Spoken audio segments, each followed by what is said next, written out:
Good morning, everybody. How you doing? Well, I'm not Viva. There's a whole bunch of you who are expecting Viva. I'm not Viva, but Viva's here.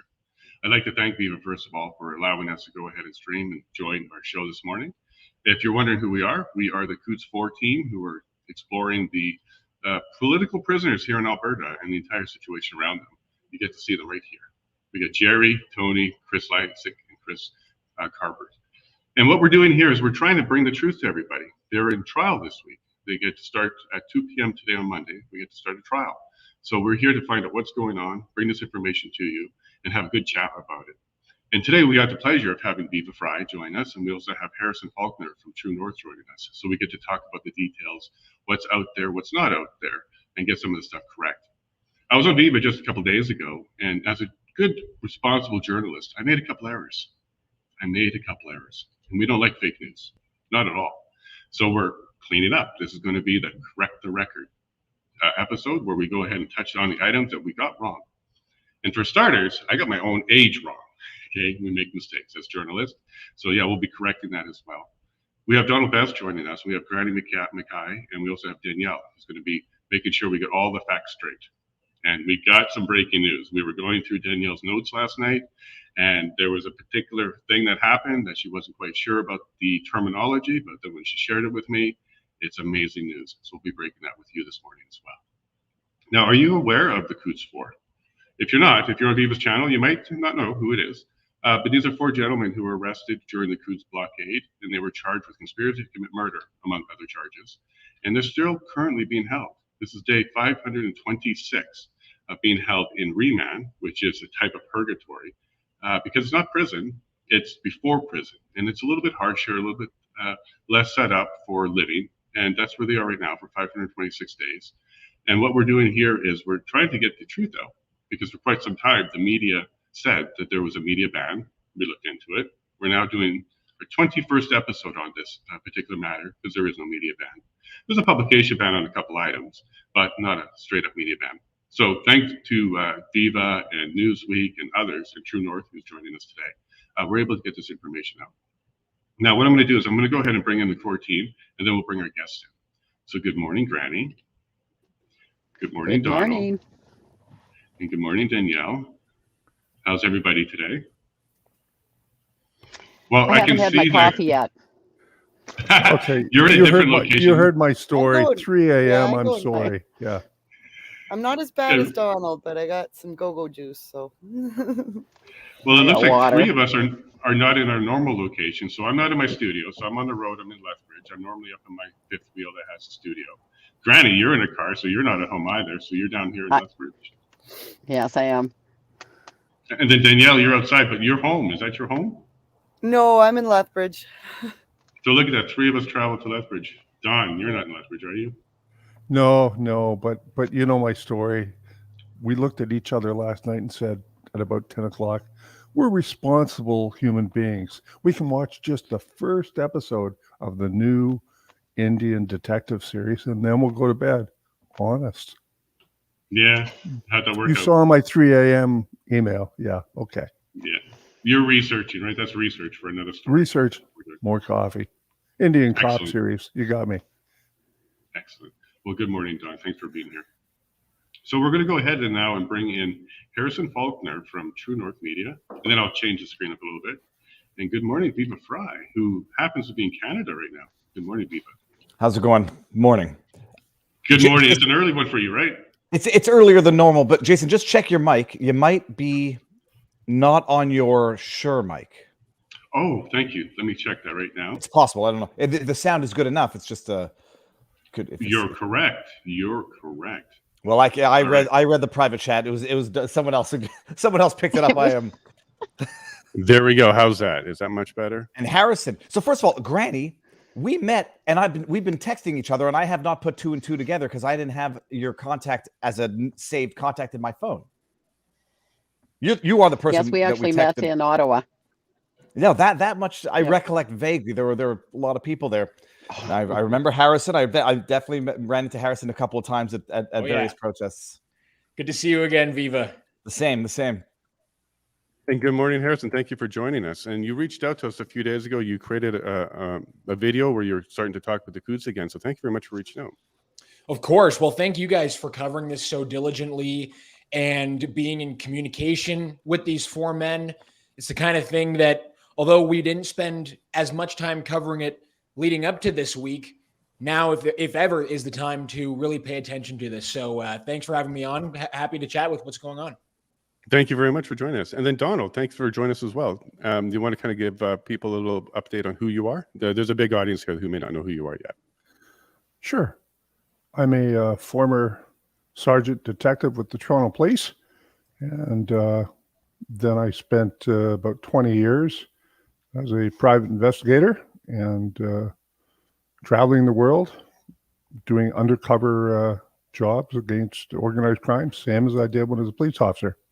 Oh, yeah, I spent 63 days in prison, solitary confinement, for contempt of court in Canada. I was vindicated, fully vindicated, but I spent 63 days in solitary. Sorry about that, Donald. And yeah, it's quite the interesting story. If you haven't heard that yet, you can check some of our previous episodes. Good morning, Granny. And you want to kind of let everybody know who you are? I think Granny we lost your might be on audio. mute. There we go. Got her. Yes.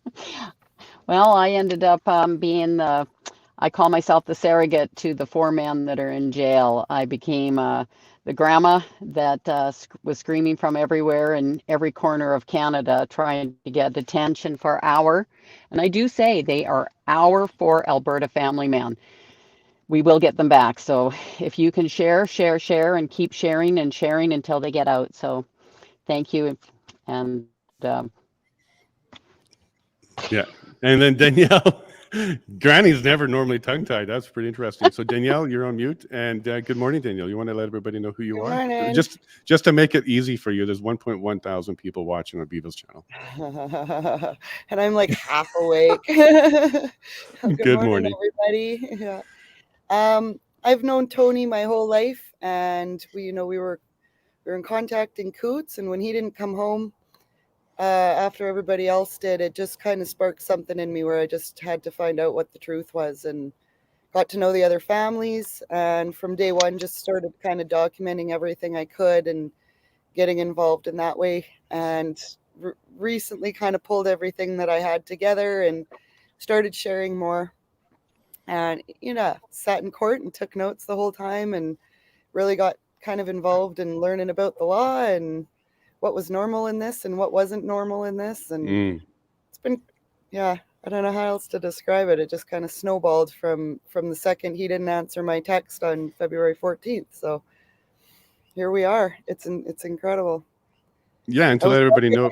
That very day, as we're kind of wondering where Tony was at and why wasn't it, and we're hearing rumors about what happened in Coutts, and the Emergencies Act had been invoked, and oddly enough, I was watching Viva's show throughout all of that in Ottawa and saw some things with my eyes live that completely changed me. Mm-hmm. Yeah. And I was on Viva, and we found some errors. So we're going to go over those. But you also found some interesting news last night when we were going through your notebooks, because you take very good detailed notes while you're in court. Do you want to kind of tell them what word we found in there? And then I'll go ahead and have maybe even Viva explain to us what that means. Oh, yeah. I was looking through the notes for something else and kind of came up on the mention of a reclusion application, and it was in regards to an application that the defense had made. And I just kind of mentioned to Jason, well, what is this reclusion application? Like they were talking Recusal. Recusal. What am I saying? Recusal. Me. I was just about to Google that term because that was a foreign legal concept. Yeah. Recusal is something I'm a little more familiar with. Recusal. What was it saying? Something else. It's early for you. That's fine. Something else. But what we found out there, Visa, was the defense made a recusal application for the Crown, both of them, and they actually did it on consent. So the Crown did it on consent. So he's actually been recused from the case. So I didn't know until then whether or not he was off officially or just off for now. But with the recusal application being on consent, he's off. He's off. And not just him. Yeah. But you might want to back it up a few steps. Now, everybody in your channels knows what's going on. Everyone on my channel should. By the way, Jason, just checking the numbers from the Friday episode. It started off with Dr. Shiva Ayyaduria, and both of ours, 150,000 views on that video. So most people watching, even on my channel now, probably know. But Great. the 30,000 foot overview is the 4 individuals. There's 2 Chris's. There's Tony and there's Jerry. The last names I know. There's Lizak Carbert. Tony's last name I get mixed up, and Jerry as well. I get mixed up.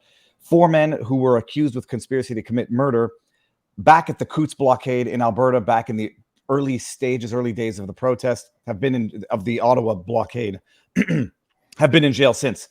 Now, the next step that I was going to say is they've been in remand, pretrial detention, and everybody knows that. Now, the recusal is taking someone off of the case, prosecution or judge. This is new. The recusal, correct? Correct. So on June 29th is when we kind of found out that this was happening. So on June 29th, the Crown, Steve Johnson, was not there. And we were trying to find out what was happening with him. But now that we checked Danielle's notes, she actually took detailed notes. And yeah, there was recusal and it was on consent. So the Crown didn't even challenge. Well, that might be good. That might be bad, because if they're recusing the prosecutor, I presume, yes, they're gonna have to find another prosecutor who might say we're not ready to proceed to trial now, so give us another delay while these 4 men sit in jail. So that's it. Could be sure. There may be other, new delays. It might. Now, what was the hearing that's scheduled for this week is also not the trial date, Jason, correct? Correct. We're still pre-trial motions, and yeah, we're not looking at trial until May, June 2024. Those are the months that both sides are currently canvassing for new dates. So yeah, we're still pre-trial motions here. Yeah, it's absurd. I guess also some news. I've never gotten a prison call before, but I got a call Saturday and Sunday. My phone was ringing with an 866 number, and I got a call from. I thought it was going to be one of the 4 in jail, but it ended up being all 4 of them. And it's interesting. I've never had a prison call before, but they're limited to 20 minutes. You get a call. It's an automated voice saying you're getting a call from an inmate, and they said inmate. I wanted to make sure that I remembered it correctly. Inmate at Lethbridge correctional facility, or Lethbridge detention facility. And then you accept the call. And I started talking. At first it was Chris Lizak, then Chris Carbert, then Tony, and then Sunday Jerry called. And calls are limited to 20 minutes. As you get to the 19th minute, an automated voice comes up and says you have 1 minute left, and then it cuts you off, and they can call you back or they can't. And it was interesting. I mean, all 4 seemed like they're in as good spirits as humanly possible under what I think are inhumane conditions. And it's not to say people go to jail, they get convicted, and they do a crime, do the time. But pre-trial detention without a conviction, having been denied bail on the basis of conspiracy to commit murder, and conspiracy, 2 or more people conspiring, plotting together to commit an unlawful act. And from what I understand, Jason, I know you guys have talked about it extensively. The evidence, or at least the disclosures of the conspiracy, consists of 2 statements from RCMP officers. I'm not sure what exists by way of text messages. From what I understand, it's nil. Emails, written correspondence, recordings, nil. It's 2 RCMP officers who say. What exactly do the RCMP officers say, as far as you know, and as far as you're allowed to disclose, Jason? Well, I'm going to bring Danielle up for that, because Danielle has some good information on that one. Danielle, you ready for that? Sorry, could you just repeat what you said? For the What last did the little 2 bit? undercover Driving by? What did the undercover informants say happened? Because it's not recorded, but they have some statements. Right. Well, and they were, the undercover they were RCMP officers that were undercover. And you're wondering, what's the extent of what the undercover officers say was the conspiracy? Like, when did it happen? As far as you know, was it at the protest? Was it murmurings between the 4? There's nothing specific. I can't see anything specific that would aim towards conspiracy, and that's just from what I've seen. Like, there's no. So there was an incident, I guess that would have been February 9th, the evening of February 9th, where Tony had been in contact with one of the undercovers, and there was some chatter and this and that, and they went to go and pick up a delivery. And in the media, it says that this delivery, the girls had suspected that was a bag of guns that was coming in a hockey bag. So you can see this kind of peppered throughout the mainstream media, is that. So that would have all been done by notes.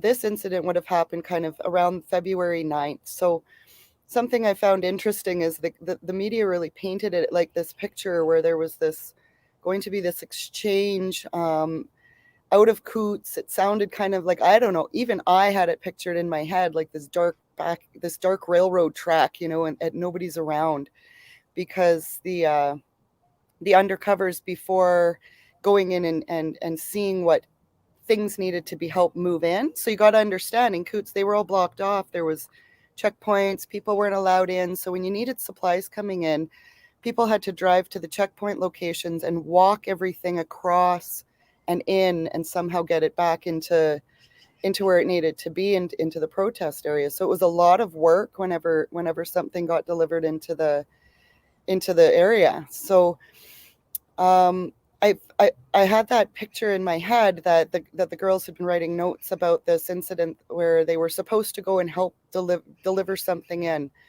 and they were told by their undercover operator cover, like it would be the person who was kind of like in active communication with them while they were there.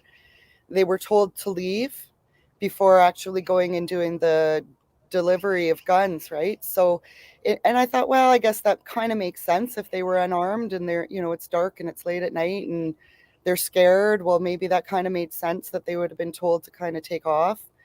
And so they ended up taking off and not actually witnessing anything.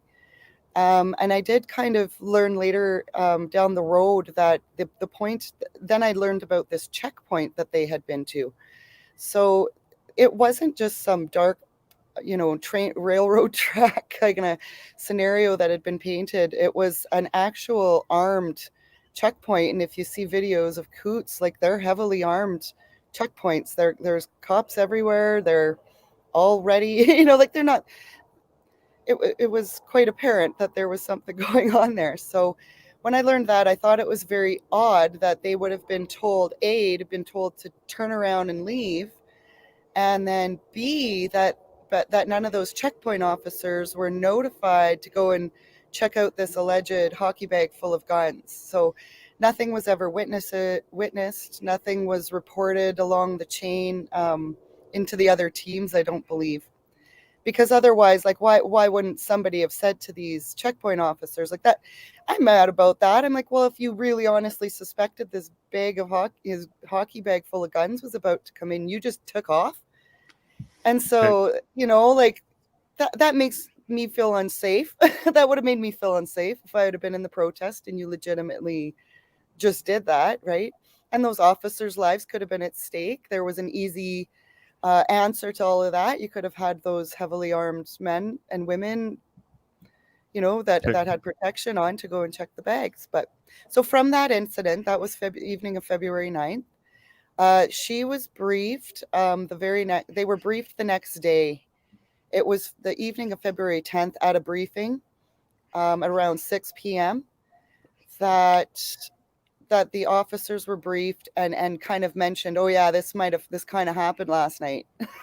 So it was like the very next day, and within 2 hours, there were people getting called in to start talking about and setting up a 184.4, which is like an imminent harm wiretap, an unauthorized imminent harm wiretap. So this goes, we don't need a judge for this one. This means imminent.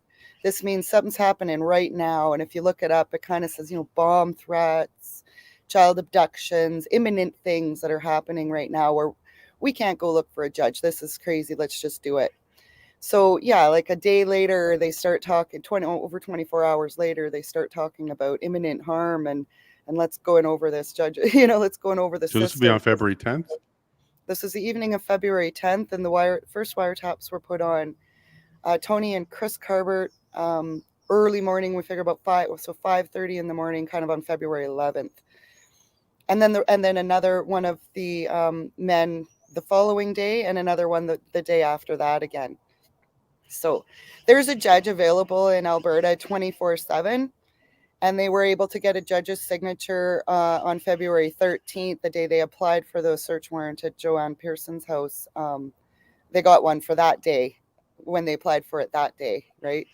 yet this imminent harm that kind of went above and beyond them having to get a judge's approval. I mean, the incident was February 9th. So really, by the time they were arrested, if you honestly thought they had just brought a bag of guns in, and Roberta McHale was questioned on that in another interview. I'll try to find it maybe for another show, but she was being questioned on a lot of things that kind of pertain to like, well, if you thought there was such a threat, then why weren't you, doing something sooner? If it was that legitimate, if you were that legitimately concerned, then why are we talking days and days and days later before? And it was an incident-free arrest. Like, it wasn't like they were doing anything that caused their arrest at the time of the arrest. So that's a whole nother story, kind of the way things trickled down the line that night. But so to wrap it up quickly, so February 9th, there was a gun and bag incident where the two informants didn't stick around, and it was at a checkpoint. And then on February 10th, they got an immediate warrant for tapping without a judge signature. And then from the 11th, 12th, 13th, 14th, they were watching them. But what information do you have that the informants have provided? There's just clips. It's little sound bites, right? There's not a lot. There's really nothing like pieced together, just like how the news is. You know how like it's all just little sound bites of stuff, right? Like Tony might have been saying something about, one of the undercovers kind of made it seem like she was right into guns and real a right winger and a real redneck. Like, you're laughing because they actually use those words. Yeah, we've seen them use those words. It was like, I think that kind of got a conversation going in the direction where, and I've said it too, where I'm like, well, we're in rural southern Alberta. Like at any given moment in the country, especially, like you're around probably 100 guns and thousands of rounds of ammunition. Like there's no way you're not. Like I'm not a gun person myself, but I've been around here for a really long time, and that's just the way it is. Okay. I grew up with, there's always a gun in the truck, like gopher gun or buckshot or whatever in a, something under my dad's truck. It was just kind of the way. Okay. And so, yeah, I think that's kind of how that conversation had gone. And I think, there was mention of that kind of like there's, hundreds of guns in the area. And I think that's kind of where they went with that. Like, as far as, oh, these guys have hundreds of guns. There's hundreds of guns. Can you tell Viva about the thing behind the seat where they said it was body armor, but it was... Can you tell them about that part? Seat organizer. I wonder if I could pull it up. Well, you can describe it. The infamous picture with all of the guns and the vests. Do we know if those were ballistic vests or were they just like fly fishing vests? We do know. So the bottom two, one of them looks like it came from Army surplus. None of them had Kevlar, and none of them had plates. The one on top of the table, that one I believe required a PAL, and it was acquired with a PAL.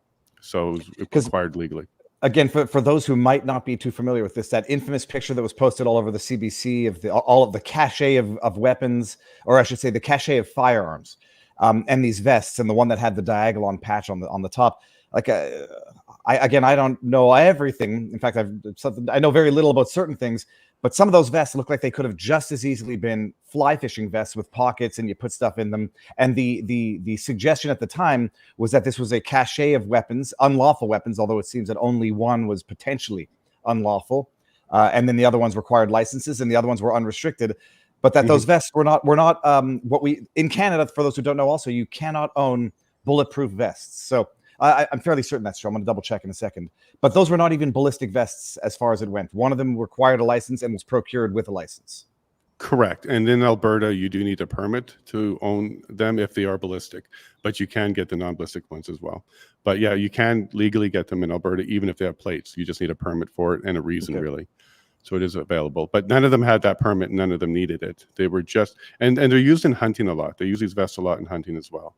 So, yes, I'm looking here. It says, it's just from a random website, but it says a person who buys a bulletproof vest must have a valid PAL, RPAL. That's for Nova Scotia, so I guess it might be provincially determined. It's similar here in Alberta. Okay. I know that's for those who don't remember this whole thing. I mean, it's I say it's outlandish on its face. Everyone on your channel knows these individuals had no meaning. They had no criminal record. 3 of the 4. One had I won't say meaningless, but had. Well, I think Granny can touch that. I think a bit more. Granny, actually, or was it Danielle? So, Granny, let's start with you. Do you remember their charges from the past? No, that's Danielle's thing. She wrote all that down. I'm just the grandma that talks about the man. I don't know. Okay, the sorry about the charges. grandma. No, I 'Cause don't I know that have three- that. Well, Danielle, I don't 3 of them have had it no. handy. No. But you can No, talk it was about it. So some 3 of them youth had charges, one of them. Yeah, from our understanding, it was some stuff from youth. Youth. But I don't have it handy, no. Sure, but we can talk that 3 of them had clean records. 1 of them had a juvenile record. Yes, I believe. That's correct. And we Okay. can also refresh everybody's memory. Coutts was as peaceful a protest, not just in fact, but in spirit, where even in Ottawa, the people were shoveling the streets, salting the sidewalks, and deterring any overtly improper conduct to the extent that there was any. I wasn't at Coutts documenting, but I guess everybody on what side is that? All 5 of you can confirm Coutts was the exact same spirit. We saw some footage from it. Harrison, were you there? I remember seeing a lot of footage from Coutts. Yeah, no, I wasn't on the ground at Coutts, but to your point, Viva, I saw photos of protesters hugging RCMP officers on the road at Coutts. That was one of the famous videos that made it through. And we also were able to get some footage from inside that bar, which sort of operated as the HQ for that protest. And there was, at least from what I could see, a willingness to engage with the RCMP from the people on the ground there, understanding, of course, that they have to do their job and the people there are there to protest peacefully. I think just for my audience, Jason, and everyone on this call, what if we just bring everyone up to speed about what we can expect to see today, Tuesday, and what these pretrial hearings are going to bring, if they bring anything, for people who are really trying to pay attention to what's happening on the ground? Not to try and jump the gun here, but what can we expect this week, at least from your guys' end? Yeah, it's going to be an interesting day. So today at 2 p.m., there's going to be the results of an application for Chris Carbert. I'm going to let Danielle speak exactly what that application was for. And then tomorrow is when we get the results of the CC1 application. We believe we get the result of the CC1 application, because that's where we left off on June 29th, was that application was brought forward. And we should get a decision or at least find out what's going on with that application. And just to let your viewers know there, Viva, we don't know what's inside that sealed envelope. So we don't know specifically what the application is for, but we do know that it led to the recusal. And we do know that there's going to be some sort of decision on it. So Danielle, if you want to go ahead and speak on what Chris Carbert's, what we're doing here today, 2 p.m., and then we can get into a little bit more about tomorrow. Sure. Can you pull up my share screen, Jason? Sure can, yeah. There we go. So the application was for, it's called voluntariness of statement. So to make sure that, let me just get back over here. There we go. Is it moving when I do this? Yes. Okay, cool. So this is voluntariness of statement. And so we started 3 of those at the last pretrial motions, 1 for Chris Carbert, 1 for Chris Lysick, and 1 for Tony. And this is to make sure that the officers who were doing they call them interviews after they were arrested, were following these rules, right? So there has to be certain things that are met before their statement is considered valid. And it's certain things here like threats or promises. They can't be under oppression. They have to have operating mind, and there has to be no evidence of police trickery. So with this particular application, Chris's lawyer had contested the operating mind and the oppression clauses of this rule, the confessions rule, they call it. I'm going to get back into my screen because this is weird. No problem. So this is related to the confession and interview and whether or not it's allowed or whether or not he had his rights violated during that, something along those lines. Yeah, so I'm not, from what I can kind of read, it kind of looks like your rights are violated if you are interviewed under any one of those circumstances. So now, without dropping into too much detail about why that application was done, it was due to medical reasons. He was being denied some medical attention. Yeah, on that I'll say that the contesting was done on the operating mind and the oppression. The operating mind, the judge had kind of mentioned, that's it's a pretty high standard for that. Like, you pretty much have to not know where you are, like maybe blackout drunk or having a mental health breakdown to the point where you don't understand what's happening. Okay. The oppression, I think, is what is being contested.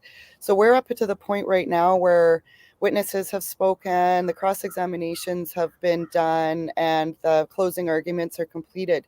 So I believe that tomorrow, and I mean, anything can happen. We've kind of learned that you can't predict what you're walking into, and when you're walking out of there, you just you give up. Granny's not. Yeah, like, we stop trying to explain too much. Like, I'm guessing that there's maybe just the decision left with Chris's application, because that's seemingly all they have left with that one. So 2:00, it might be quick, and maybe, who knows, they might continue with something else, but I don't know. I can't predict anything other than that. So that's a continuation of something that was filed before June 29th incident happened as well. So it looks like they're just finishing up previously. June 29th was, well, the incident wasn't June 29th. The incident, as far as the disclosure getting, because that application happened first, that they did the publication ban application and then the disclosure application. So that disclosure application was right like day 2. So that kind of brewed through the whole thing to, by the end, is kind of when we found out that the CC1 was being developed. So okay. So today is not about the CC1. Tomorrow is.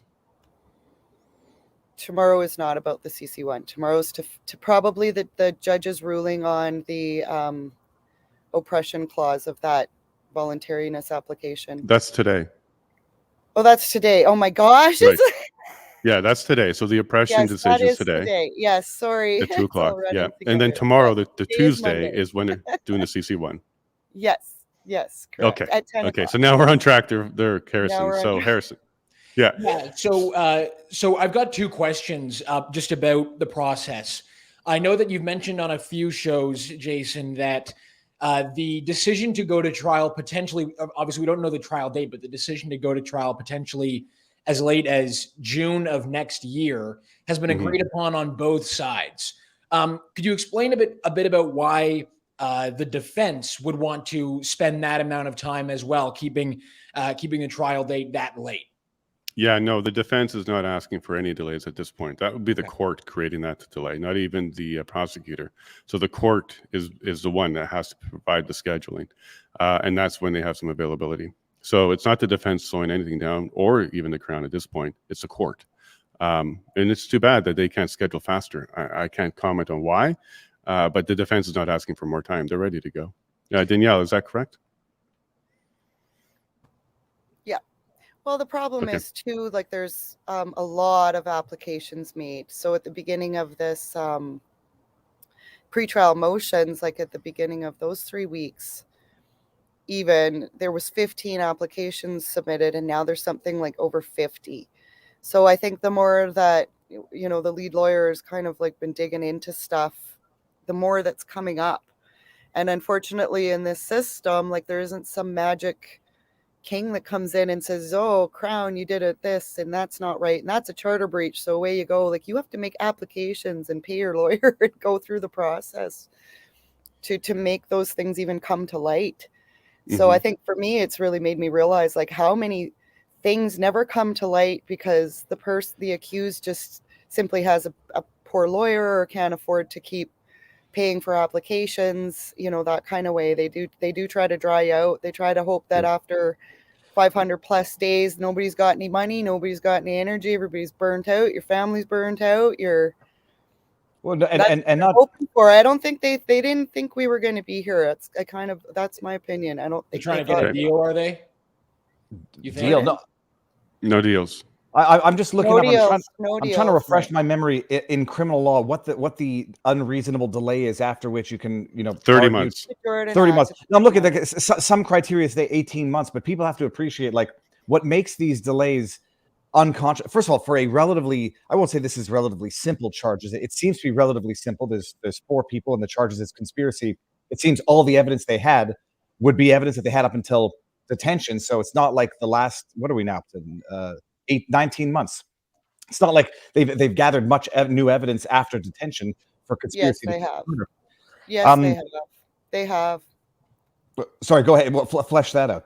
Well, what they've done is they've kept an open investigation on the file on people that, I mean, have never even been questioned or anything like that. So because they left an open investigation on the file, they are able to continue to collect evidence. They'll listen in on the men's phone calls, on the jail phones. Oh no, They've been talking to people around in the communities. Like no, they've understood. been so you got to understand, like even from Danielle? September, there was 4 ITOs in September that were submitted. We're up to 10 now, and I'm talking September 2022. There was 4, and now there's 10. So they keep dumping, and it's repetitious. Like the judge pointed it out in court. He's like, he kind of did the publication ban on kind of 5 and 6, and he added a bunch of paragraphs. And after that, he said 7 and 8 are a repeat of 5 and 6, 9 and 10 are a repeat of the entire thing. So there was no extra. So they were dumping disclosure on these men when it was like time to go. Somebody would lose a lawyer. It was time to go to bail hearing, or the media. It was just the right time, like right up before the POE, the inquiry. It was like boom, boom, boom, boom, boom. Bunch of stuff comes out around then, right? And so it was. There was piles and piles and piles of it. Old stuff they'd found from before. Oh, it wasn't ready. Or we had to get an that's all kind these of different things. Kind of the point that what I was trying to illustrate just is the absurdity of this is like the older stuff or stuff that they already had. And when they say, like you have to have a trial within a certain reasonable delay, it's A, finances, B, justice for the individuals, but also C, the reliability of the evidence nearing on 2 years out. Witnesses' memories, witnesses might, not be available. It's just the passage of time.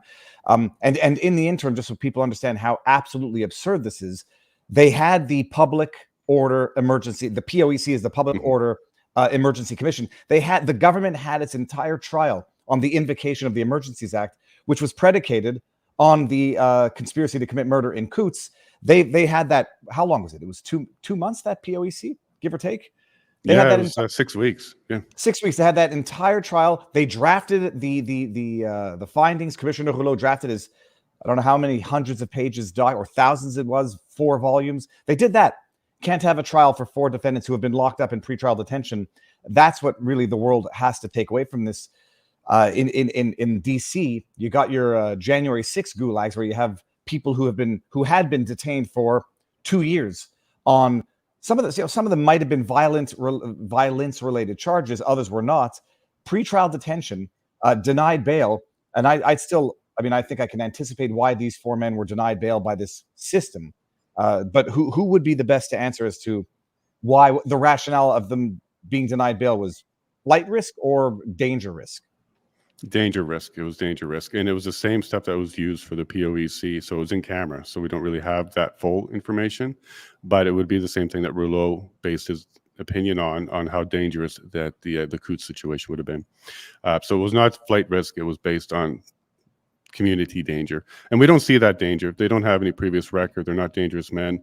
They didn't actually cause any harm to anybody, so we don't understand what that dangerous risk is, but that is what's under the in-camera stuff. And I'm just going to touch on the Jordan ruling. So Jordan law, or not law, but the Jordan ruling is what causes the 30-month delay. And we just had a pedophile not too long ago get off on this particular one. Mm-hmm. And this is 30 months from the date charged minus any delays by the defense.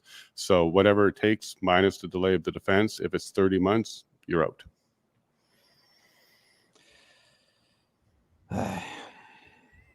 So, this have they made a renewed application for bail? I mean, I guess it's almost pointless at this point. But have they done that? A change in the conditions, life circumstances? I don't know. So Danielle, I think she'll be kind of Lester. I don't know, but right now we're going through different applications this week. So Danielle, are there any pending bail applications? No.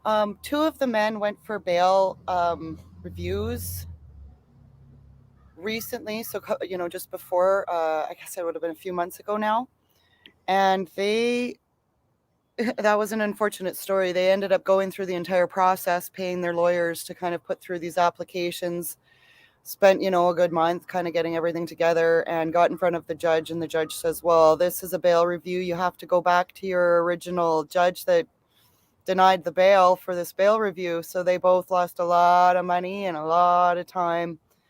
And that should have been done when the application was submitted to the courts. Like somebody should have said to them, like, oh wait, like typically you've got to go back, you know, you're going to be requested to go back to the original judge. So those two, you know, they weren't denied bail again. Technically, they were just requested to go back to the original judge that made the order in the first, that did their bail hearings in the first place for the review. That's interesting. So, and depending on what happens here this week, you know, who knows, stuff might get thrown out of, you know, the disclosure and make it a little bit harder for things to be presented in a bail review. You know, this is maybe new evidence in that sense, right? So.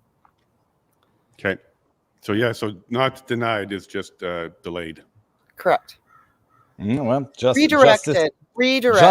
Justice delayed is justice denied. It's a core tenet of law. Yeah.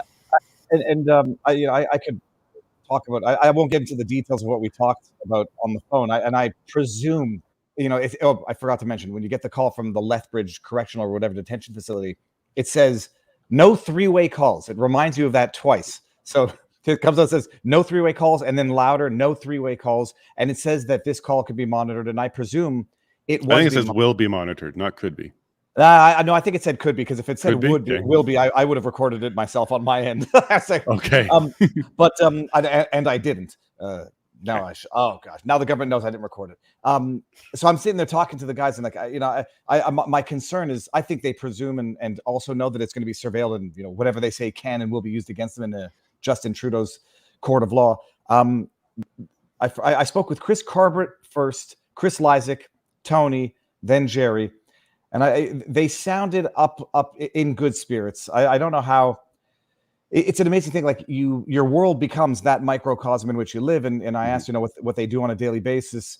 And I forget who said what, because the calls overlapped a little bit, but, you know, keeping busy, working within the facility, you know, making artsy sort of like crafts and sending them out and using them to raise money, reading. And I think all four pretty much, you know, said they had either found faith, renewed faith, and that was keeping them sane while in there. So I mean, it's interesting that a couple of them also said that, you know, that they are thankful for what everybody else on the outside is doing, but to have gratitude and to have faith under those horrible circumstances is something else. And they describe it, you know, the facility Lethbridge. I asked my nosy questions because I'm just curious. I've never seen this before, but like demographically, they said 40 to 50% of Lethbridge itself is, you know, Native American and drug addicts, and it's just like a turnstile system. People come in on charges, they let them out, they get out, they go to shelters where they procure more, you know, drugs, and then they just end up right back in there. They said they saw some of the same people 6-7 times, and you know, you realize when you have such a disparate or a disproportionate demographic within these institutions, something is fundamentally broken within society. These four gentlemen are revealing what's fundamentally politicized and broken about the system now. The whole system is fundamentally broken to begin with. And I forget now again who it was, but you know, they said the injustice of what goes on in this system is something that they were never fully aware of. They see it now from a totally different angle. And it seems to be the common recurrence of non-criminal people who are dragged into the system, who witness the cruelty of the system, and then come out realizing it's fundamentally broken inside and out. But it was interesting to hear what life was like at these facilities, and how it's just a conveyor belt that does nothing to actually help anybody. It's an endless vicious cycle. Well, let me ask you, Viva, how did you feel after the first call, especially with Chris Lysak? Did he talk about his daughters? Did he go down that road with you? I'm reluctant. I got, you know, Jason, I asked you afterwards, like, I don't want to reveal too much about what we discussed. No, just your feelings, I can't imagine anything harder than being separated from family. I mean, you know, for the two who have children, or at least I don't remember. I know 2 of the 4 have children. I think 3 of the 4 have children. And you know, you realize the absolute life is hard without being locked up unjustly for nearly 2 years. Like family is complicated, life is complicated. You get sucked into jail, and the upending that takes on a normal set of circumstances. They miss their kids. They're missing 2 years of development, and you know, 2 years of a young kid's life is a disproportionate amount of that life. And there's an interesting analogy, like, 2 years of a young developing kid's life is a significant portion of that young developing life stolen, can never be returned. As you get older, 2 years of a later stage of your life is 2 years of what's left of your life. That's a big proportion of what's left of your life. So they're stealing irreplaceable, excessive proportions of life, time on both ends of these guys' lives, and it's disgusting. It's like it's time stolen that they don't get with their kids. They'll never get back with their kids. Their kids are growing up now. Some of the, they were explaining it's difficult on the kids. You go to school and teachers treat your kids. This actually also is a recurring theme in the January 6th stuff. Teachers treat the kids like they're the children of terrorists, right. And the way charges can be weaponized in certain circumstances, the way they can be weaponized to demonize people, to badmouth them on social media when they're locked up and they don't even have access to social media, it's hell on earth. Solitary confinement, hell on earth. Locked up in prison, hell on earth. It's not. One of them was describing the food, and I forget who was it that was sent to Medicine Hat and then brought back. I'm not sure if that's Granny. Who goes to Medicine Hat? Which one goes to Medicine Hat? No, Tony came to Medicine Hat. And not that it really matters, one of them was shipped off to Medicine Hat and then brought back, and describing the different facilities. And I forget which one had better food, but they're describing the food. And it's like, well, at one facility, the food was good. And I said, well, what made good compared to what? And they said, well, A, we had proportions or portions that satisfied the stomach, and B, it tasted like something. So like, the soup tasted like soup. At the other place, it tasted like slop. Yeah, it sounds like Jerry. I'm trying to be very, very vague and not to get into the details of what we discussed, but prison food. These are things that normal human should never have to think about. And people who have been convicted of crimes, maybe it's a bleeding heart Canadian, but even people who are convicted of crimes, you need to be treated with a minimal degree of human decency. We're not even dealing with people who were in fact convicted in a fair court of law, just charges, just locked up. Correct. 2 years gone. Yeah, at this stage, you're supposed to be innocent until proven guilty. So we don't like the fact that they're being punished through the process at this stage. And they'll get time served or credit later, but that's not really the point. The point is they're being punished during the process here. Granny, can you kind of talk on who's in solitary for how long and where? Because that was kind of some of the information I got incorrect on how long and who's in solitary. Can you touch on that? Yes. So when Jerry and Tony go back to Lethbridge, and you got to remember, Tony was in Medicine Hat, Jerry's in Calgary, and then they have to be shipped to Lethbridge. There's no place to put them. It's a smaller remand. So immediately, Jerry and Tony went into 22-hour lockdown with 2 hours out. There's been a lot of, Jerry's actually been writing letters to his wife is actually here with me. Jacqueline, who was Jerry writing letters to? Do you want to bring Jacqueline on? Jacqueline, can you just come here? Just a second. This is Jerry's wife.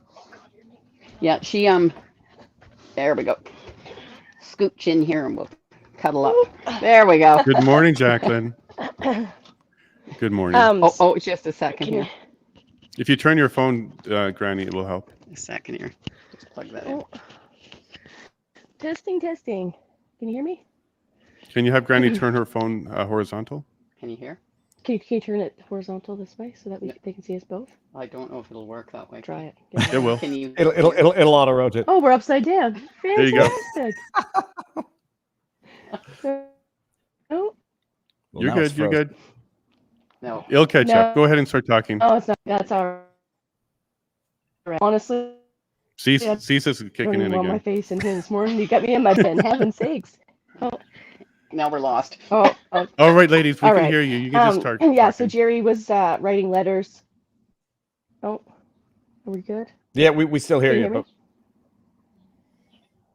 There we go. Now we see you. There we go. Hey. This Sideways uses too much Canadian bandwidth. It uses too much. This is using too much of my bandwidth right now this morning. Good morning, Jackie. Good morning. So Jerry was writing letters to pretty much everybody that he could under the sun, that was writing to him. But he wrote letters to myself, his daughter, to people that were helping us to fundraise, But then at one point they stopped letting the letters go through. They said that there wasn't enough postage for them, but you could only get like a prepaid postage envelope of whatever it was like $1.37 or whatever the postage amount was on there. So they started getting held up. It was funny. I actually just received 3 letters that were sent in April, just 2 weeks ago, actually in the mail all of a sudden out of nowhere. So it's funny that it clogs it up, and then eventually they let them through for whatever reason. So he is getting his letters out. No, that's good. So, but he has 22 hours, and sometimes is it 20 hours? Was it Jerry that got a little bit of extra time this week? Yeah, so it's hit and miss. He said that it depends on the manager that's looking after his unit, but he's had a couple of days since he's been down there where he hasn't had to be in 22-hour lockup. They've let him out into it's like a hallway, I guess, is how he explains it, to be able to watch TV. He can clean, which he always volunteers to clean, so that he can get out and spend time out of his cell. So he will clean the other solitary cells. And they can be pretty nasty, though. I'm really proud of him that he volunteers to do these, because the solitary cells are usually feces and vomit that tends to be the prevalent in those cells. So he volunteers, he goes and cleans, and he can get out and possibly see some sunshine and talk to people, so that he's not sitting there with his own thoughts, which is it's crazy as it is. He's getting conditioned to it. He knows what to expect now. This will be his 3rd time being shipped to Lethbridge, where he has to stay in solitary. So, and we anticipate this for every court date. So he's getting used to it.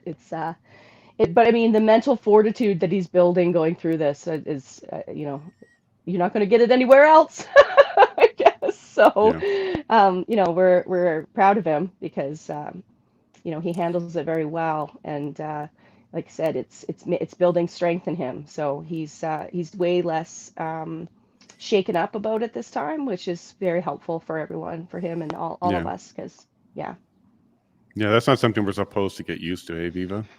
No, I always think back to the episode of Joe Rogan. I forget who he was. I think he was talking with Phil Damaris, the Walrus Whisperer. He says, there is no greater torture for a human than being alone. I mean, you can pull out toenails, you can break arms. Denial of human interaction is the most cruel torture that you can inflict on a human being. And I think the context was also on a porpoise or a whale, the orca that's in solitary. It's and I ask, they're in solitary when they were totally alone. I forget the extent of time that they were, but how grateful they were just to be able to walk around and interact with people. And then one of them was explaining how they got access not to social media, to a very limited select library of media, which was MSM. And it was a funny discussion. He's like, I read MSM because I wanted to recommend a Rogan podcast with this Duncan Trussell, I think his name is, like an amazingly insightful spiritual podcast, but they can't get Joe Rogan. That would be too, that would encourage bad thought. And he says, I'm reading MSM, but I now know how to read MSM. And read these stories, you see the spin, you see the lies, you see where it's all coming from. But at least, there's some human interaction at this point, and access to books and doing anything to keep busy for the 24 hours a day where they're in prison. Yeah, one of the interesting things was, you're right. So they have an iPad that only has mainstream media on it, but they consider Newsweek mainstream media. So they were quite surprised and pleased to see their article come up on mainstream media from Gord McGill, because there it was in front of them. It's like the real world all of a sudden starting to open up for them, and now some of their truth is making it there. So that was something that they were very excited about. Jacqueline, can you maybe touch on that? Or it was Granny that was telling me the story about the men finding it on Newsweek and then their excitement around that? Yeah, that was Granny. So I'm going to give you right back to her. Okay, because that was a touching story to hear them excited to find it on mainstream media. And somebody had some music in the background. Yeah, it was Jacqueline's alarm. Okay. Yeah. Okay. Yeah. Okay. What was I talking about here? Sorry, too many distractions going on around. So the gentleman saw, they saw the Newsweek article on the iPad. Yeah, I thought I was going to have to copy and paste, as I've done, like when I did Donald's article there. I had to copy paste into different screens for them. but Newsweek was actually on their iPads. So that is as close to mainstream media. And you can only imagine how it felt for them to pick up that iPad and actually see an article about them for the first time in a year and a half. Like, I can't even imagine what that felt like, but it gave them hope, gave them faith that people are actually waking up and standing up for them, because it's been a long haul for these guys, and keeping their mental health strong, that's where my heart goes, is the mental health, and that's where the letters came from. So anything that can help them get through day by day, knowing that people are out there standing up for them when nobody was there at the start except for a few friends and their family. Everybody turned and ran. Everybody left them and abandoned them and threw them away like garbage. That's how these men felt. So Viva and True North, thank you for stepping up. You have no idea what you're doing for these men right now. I think, Harrison, I think we've talked. I mean, I talked about it periodically along the way, but it's like it's one of those things where there's no news, so it doesn't resurface, and then it's one incident, and I say one injustice after another. Like, yeah, people have to remember this. Like in the early stages of the protest, conspiracy to commit murder charges. I mean, it was a serious allegation. So, okay, get arrested. And then the rest of the protest goes on. And then you get arrests for mischief and lengthy detention, pretrial detention for mischief, nonviolent mischief charges. People focus on that. Then you have, the pastors getting arrested, Pavlovsky, and it's just one injustice after another. And then it's not that you forget or don't care. It's almost like it's impossible to keep up. And then lo and behold, 2 years later, when it resurfaced again during the POEC, and then you realize like these people are still sitting there rotting away, and it's no skin off Trudeau's back. He gets to use these as political pawns to justify everything. And man, they use it. Did they testify at the POEC? I'm trying to refresh my memory. No, they did not testify at the POC, but they brought the evidence forward in camera. So yeah, they didn't testify directly in the POEC. No, they use them for the POEC and then come out in that report where everybody in the public consciousness still says, oh, well, it's a serious charge. They deserve to be locked up, forgetting all of the precedent about pretrial release. We talked about it Friday. I've talked about it at length. The dude who runs over 4 people in Winnipeg let out on bail. It was attempted murder on a police officer in Ontario, let out on bail. Pedophile out in Nova Scotia, charges dropped because it took too long to bring him to trial. And I'm trying to find the article to see how many months it was. But it's time to make a stink, because it seems that maybe perhaps the public outcry about Tamara Lich had some impact, but I don't really think it did. Pat King, sufficiently demonized that the general population didn't really care about him as an individual because they might have thought they knew what they knew about him, so he got what he deserved type thing. And then in the meantime, by the way, you have your January 6th people in the States, right? And you have one thing after another. It's impossible to keep up with it. But screaming into the abyss sometimes does something, just as long as you don't look into the abyss for too long. Well, what I find interesting, Jason, is that I've just done some Googling to refresh my memory. And really, this has been the only thing that has really stuck with the federal government since the invocation of the Emergencies Act. If you recall, it was not just through the POEC, but it was through the House of Commons testimonies, where the claim that there were loaded weapons found at the Ottawa protest was found out to be not true, and the government relied on that. Mendocino also relied on other things. I'm pretty sure he also at one point relied on this claim that members of parliament were being threatened with, even to go so far as threatened with rape. And then when members of parliament asked him to clarify, he said he didn't have any, or when journalists even asked him to clarify, he said he didn't have anything there. And at the POEC, the CSIS confirmed that it didn't reach the threshold of a national security concern. I'm not sure if I have that wording right, but everything else has fallen. All other justification has fallen, but that didn't stop Rouleau from clearing the government on invocating the Emergencies Act. And it's astonishing that this has really been the only thing that the government has been able to stick on. Right. Now, I just want to confirm one thing with you. Now, you said that it was Jerry and Tony who are in solitary confinement. all four of them are in solitary confinement, or it's Jerry and Tony? And if it is it because he's been moved to a different jail? I'm just trying to figure out the condition that these men are in and why they're in solitary confinement and who is in solitary confinement. Well, Granny just lost her connection. She has that, but I'll ask Danielle if she knows about Chris and Lethbridge. So Chris in Lethbridge, they normally are in Lethbridge. So they've just stayed in their normal units and their normal cells. Tony's coming from Medicine Hat. Jerry's coming from Calgary. So Tony's actually been moved to Calgary and been in Calgary for quite some time, since the 29th. So now, because they've moved back and there's an order in by the judge saying that none of them can talk during these motions or anything like that kind of means, well, if they're all going to be here, then these guys are already on the 2 units that we have. So then now the only other options is solitary. So Tony and Jerry, when they come to Lethbridge, goes into solitary? Yes.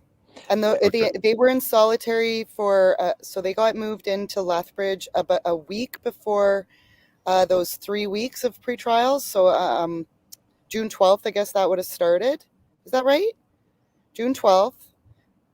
So they were in the week before that. So they were in solitary, and then for probably 4 or 5 days after. So like a month. So Chris and Chris are not in solitary and have never been in solitary confinement? No. Okay. So they've never been been in otherwise, other than this situation. So.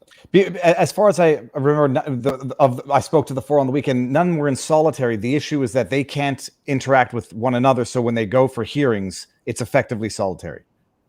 They're put in the exact same location as somebody who had done something wrong in jail and got put in solitary confinement as a punishment. It's exactly the same thing. It's for a different reason, but it's the exact same conditions. And I shared in our private chat here the article from the CBC where the accused pedophile had his charges stayed because it took more than 18 months to come to full trial, and it hadn't. And yet in this case, charges, I don't know how you can compare conspiracy to commit murder to charges of pedophilia, but they're beyond the 18 months now. And the recusal, I'm actually not so encouraged about the recusal, because that seems like it's going to add potentially, or be used as an excuse to add more delays to the prosecution. Although, maybe that'll play into the Section 11B charter violation or charter motion. But and what else did they mention that might be of interest to people? They get, oh God, what was it? In the early days, maybe Danielle can elaborate on this, but they said the early days were the worst when they got in there. Danielle, in terms of like isolation, lack of exercise, lack of interaction. The early days of solitary, or the early the early days of detention. That's when it was the worst. Well, I really only knew Tony kind of in the beginning, and then Chris Corbett kind of got involved with them shortly after. But I mean, they weren't okay. Nobody had any idea why they were in there for a very long time.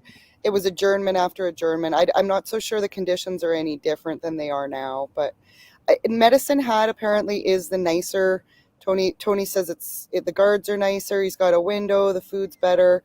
Lethbridge is kind of seemingly in the middle, and then Calgary's the absolute worst. But there's a lot of violence in Calgary as well. They're on gang wards, so there's a lot of lockdowns, and you got to think lockdowns just like basically it's basically solitary as well. So as soon as somebody has a fight and that goes down, these guys are locked down. Like you could be locked down for the rest of the day just because of somebody else's fight, right? And so Calgary's by far the worst as far as food, violence, cleanliness, all of it. So Jerry's been in there the whole time. So Jerry's, I think, probably even being moved back to Lethbridge. He's now getting used to the shuffle. But oddly enough, like Jacqueline said, he gets used to it. And Jerry was so used to Calgary that even getting moved to Lethbridge, as lighter as it was, he was still shaken, right? It's like moving, like you move your house, right?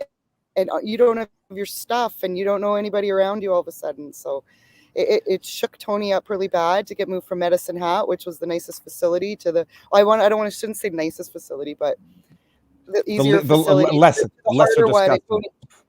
Tony's never been around violence, so some of that's probably his biggest struggle right now is when he was in Calgary was actually being physically close to some pretty, gang related violence. We're rural. We both lived in the same small town our whole lives. So it's just not, for him, that's been the hardest part, I think. Jerry, Yeah. I don't know. It's just going to change them a lot in that sense, Hey, Donald. Oh, sorry, Viva. Oh, no, I was just going to say, when I was on the phone with, I think it was Chris Lysak, one of them, we get on the call and he's like, I got to go. We're going into lockdown and I'll call you back when I can. It's like, just, anytime. Yeah, that's sad when that happens too. It happens to me as well. And he's like, I'll call you back if I can, as soon as I can. It's like, okay, go ahead. Donald, you of all of the people on here, you know what solitary is like, and you know what's on the walls, and you know what's all that. So let me ask you to just kind of touch on that quickly, and then also tell us how you came into this matter with your detective eyes, your police eyes, and where you started on this matter, and now where you are on this matter. Sure. Look, I went into solitary confinement. It was the only place that could keep me alive in the Central East Detention Center. And I thought, hey, I'm a 60-year-old guy. I'm stable. I've got family waiting outside. I'm a tough ex-cop. Piece of cake, let me tell you.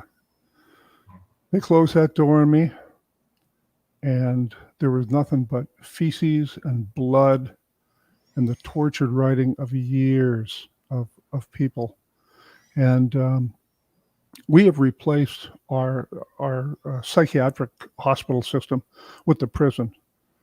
And half of the inmates, maybe more, in solitary confinement are absolutely crazy. I saw people eat their own feces daily. I saw people and heard them run against their cell door 1,000 times until they fell down trying to kill themselves. They have signs over the cell doors so that the officers know what they're dealing with. Biter, throws feces, suicide risk over every cell door, something like that. And it's unbelievable. It is torture. The lights were on 24/7, just like the Nazis used to do, just like was done in Guantanamo Bay. It's torture. And I was only in there for 63 days.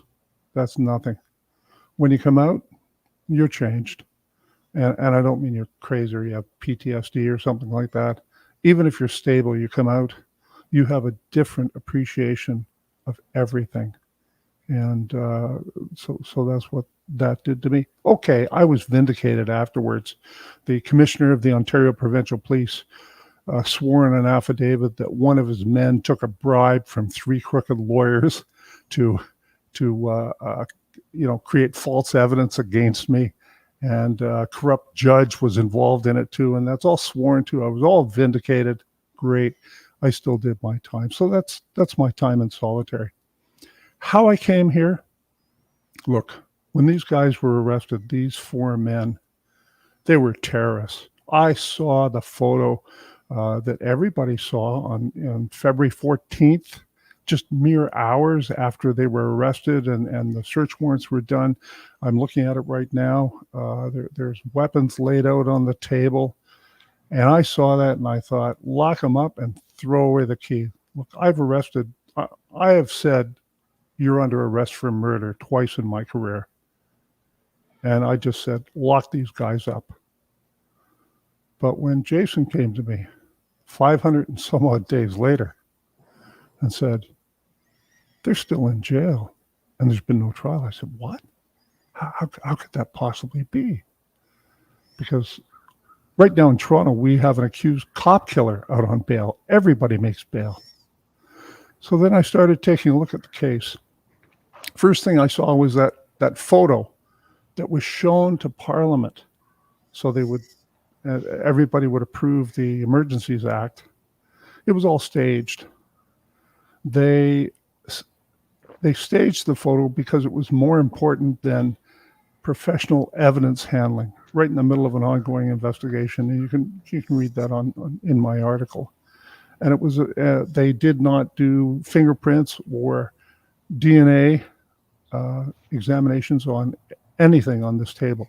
And my reasons are professional, and I can tell that would happen. So I took another look at it, and here I am. And as a result of examining all the information and the evidence available to us about the Coutts Four, I have grave doubts about the quality of the investigation and its integrity.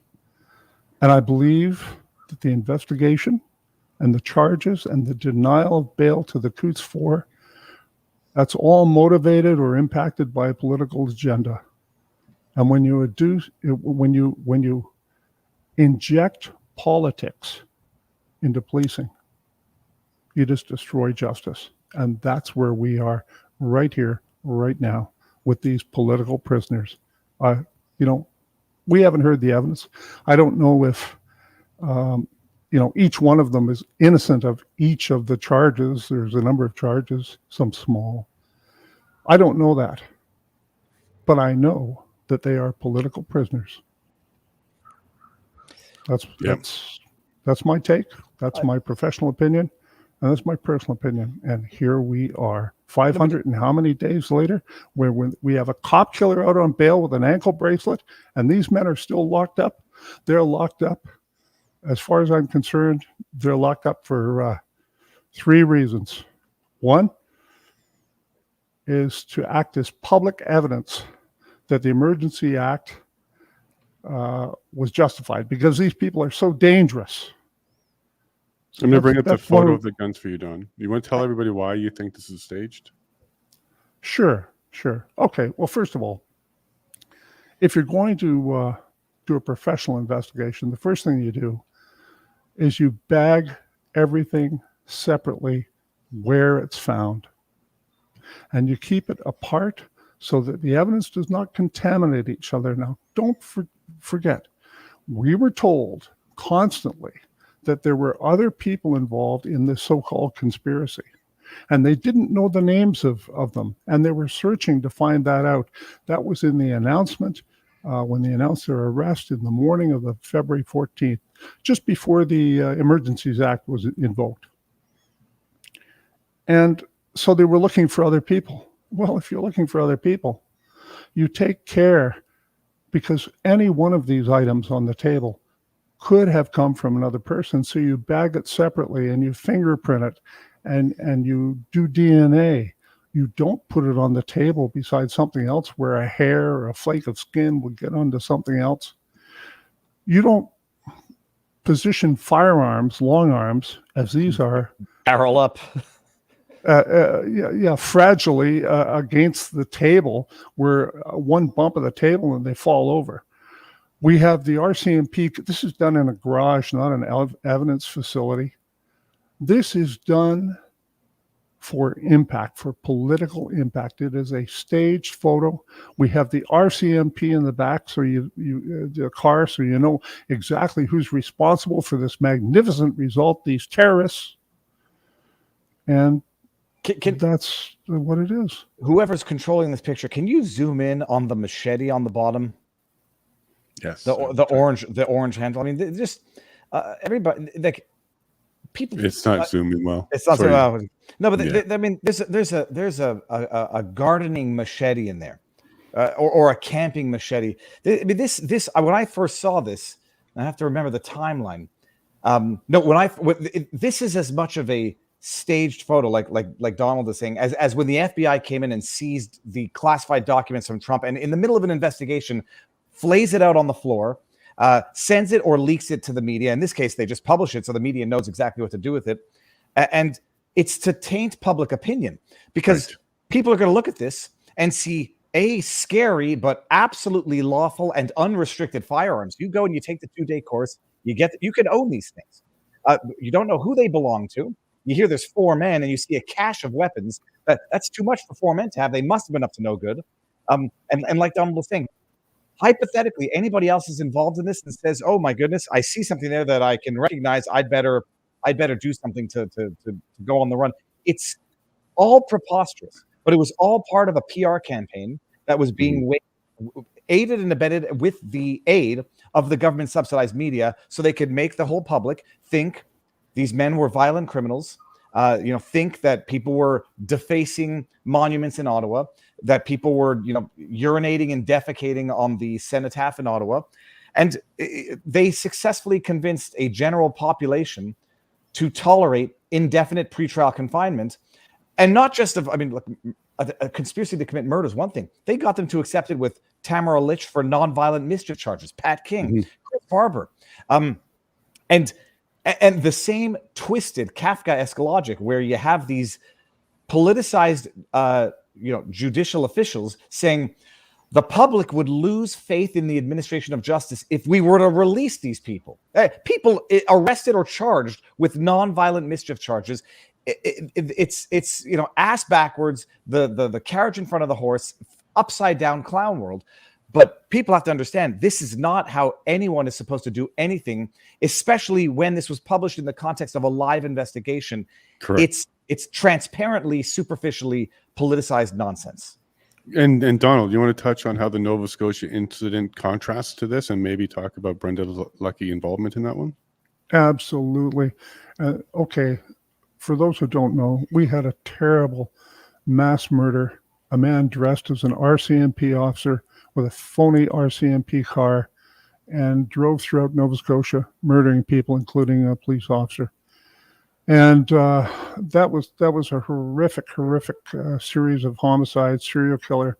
And right in the middle of that, only a few days in, the commissioner of the RCMP came to the people in charge of the homicide investigation, these officers, and asked them to release photos of the weapons to further the Liberal government's political agenda. And it was said just like that. And they refused. They had enough integrity to refuse. They said, no, we're in the middle of an investigation. Where did these weapons come from? We don't want to alert anyone. No, and they refused, and they recorded her. And as a matter of fact, they even threatened her that if she didn't stop, it would be obstruct police, and they would come to Ottawa and arrest her. That's the story I get from the inside, and I believe it. They refused. But here, no. We laid out all the photos. We even if it destroyed the ongoing investigation, the purported ongoing investigation into these other conspirators that have never been found. To this date, No. haven't been found because they Say weren't again? identified. To this date, there's no other conspirators, co-conspirators, nobody else charged or named at this point. No, absolutely not. And I do want to make one point that I do know about the evidence, and that's this. There were a number of undercover officers, we know that were sent in, just as they did in Ottawa and all the rest. Okay, fine. But they sent in two good-looking girls. And the good-looking girls saddled up to these four men, or some of them, and the beer was flowing, and who knows what was said. But I'll tell you, much of the warrant and the invocation of the Emergencies Act all flows from what was purportedly said to a couple of these good-looking girls. And they were not wearing recording devices. That's amazing. No, it's not amazing. Let me tell you. It's convenient. They made a decision to not wear recording devices. Now, these days, an Apple Watch, a pen. I'm holding up a recording device right now. Looks like a Duracell battery, right? Sure. You can build them into bras. They have cameras that are pens and watches. And I'm talking technology 5 years ago, because I used it every day in my undercover and deep cover work. These officers made a decision to not record it. Let me ask folks here.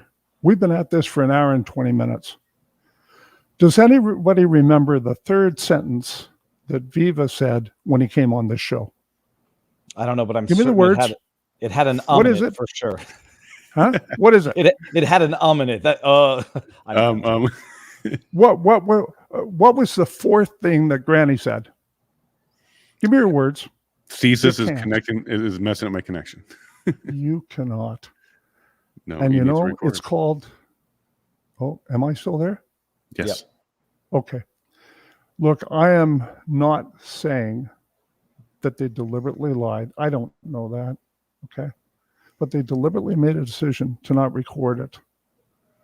And this whole house of cards relies very much on what was said to these two good-looking girls over a couple of beers that they wrote down, 10 hours later?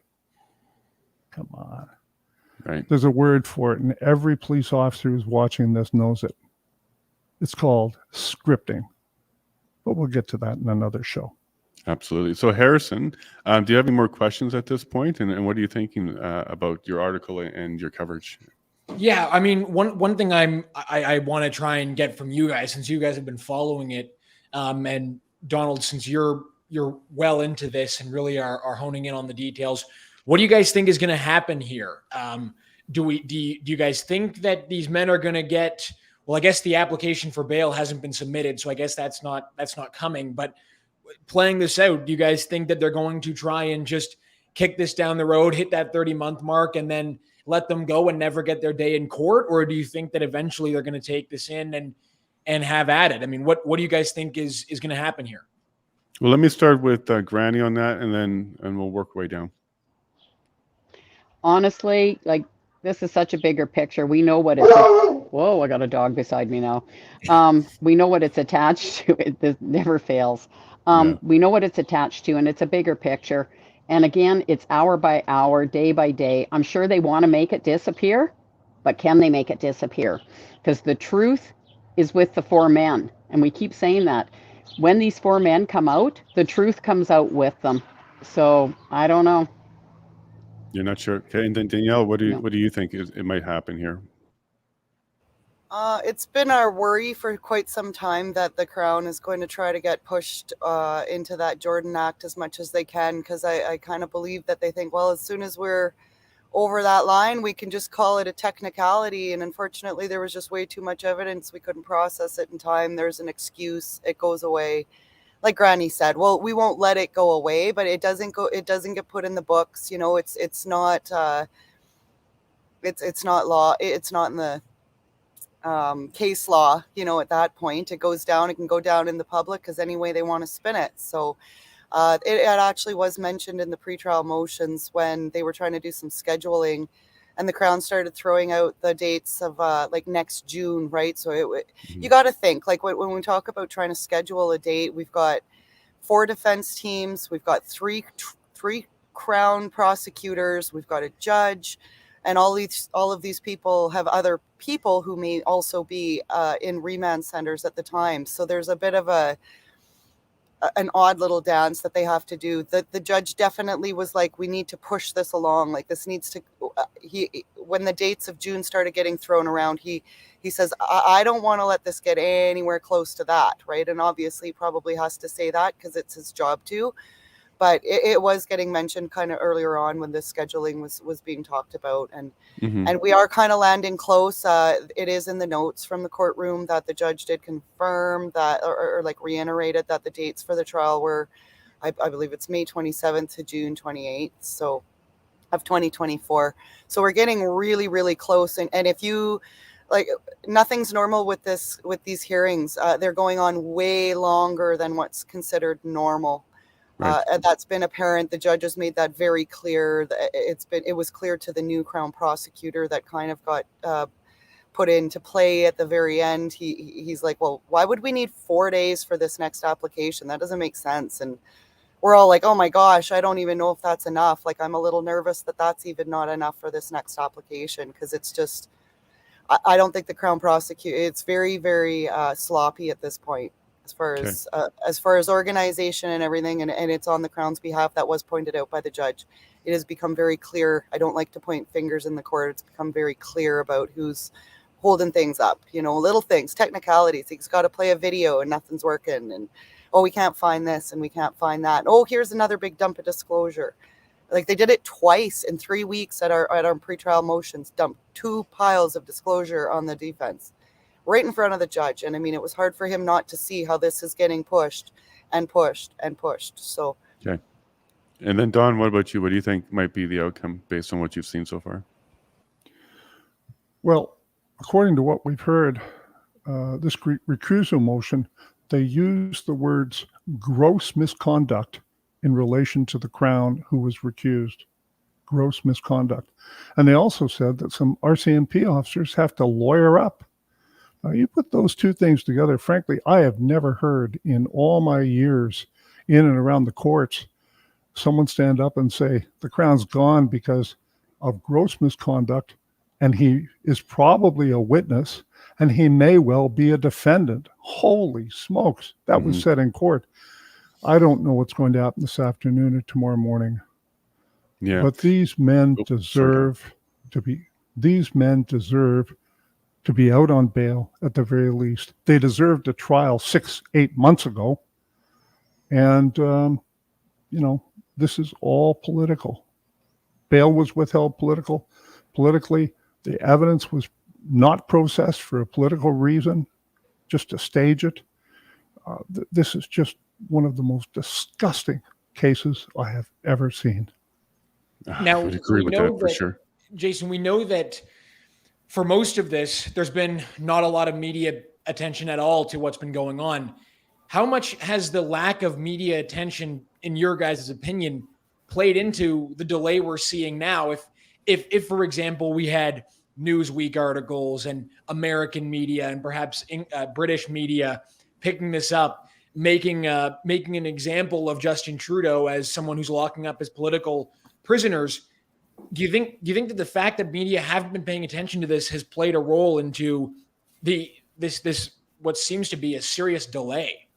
Yeah, actually, I was going to touch on that because what I was going to say that I think may happen here is I think the original plan is going to be scuttled now because of us.